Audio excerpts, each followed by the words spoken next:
सतनाम। साहेब बंदगी सतनाम सभी साधु संत समाज सभी भक्तात्माओं को।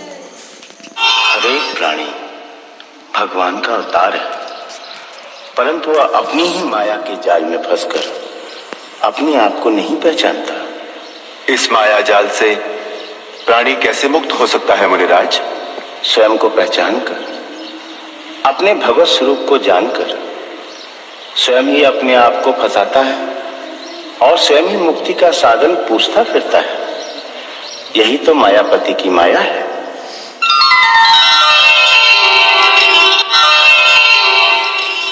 जहां जीवन है वहीं मृत्यु है, जहां मंगल है वहीं अमंगल भी साथ खड़ा है। केवल सुख पकड़ने जाओगे तो उसी की छाया में दुख को भी खड़ा पाओगे।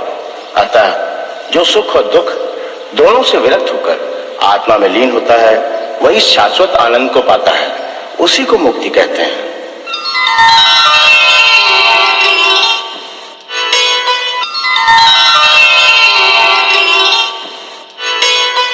अज्ञानी उस मूर्ख की भांति है जो सोने से भरे हुए संदूक पर बैठकर भीख मांग रहा है।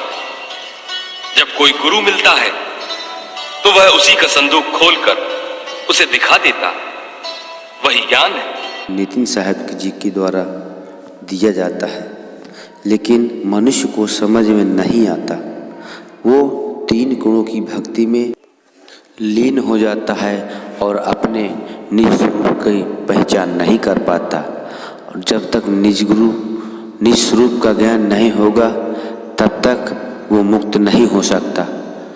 मुक्ति किसे कहते हैं अभी आपने जाना।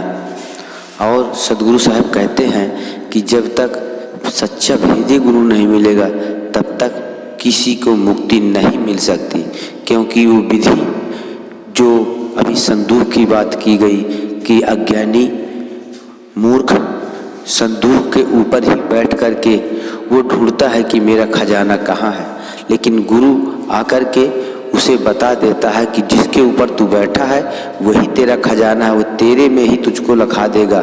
यही भेदी गुरु का काम है। और सारा ज्ञान आपको अपने से ही मिलेगा, केवल आपको इशारा सदगुरु भेदी गुरु आपके ही माध्यम से मिलेगा।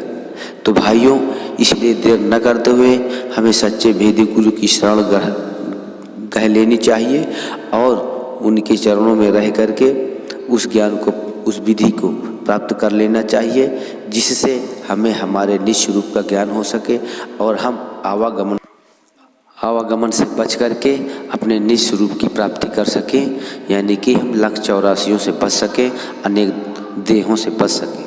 तो भाइयों, हमें सच्चे भेदी गुरु की शरण में जाना चाहिए और अपने निज स्वरूप का ज्ञान करके अपने आप को धन्य करना चाहिए।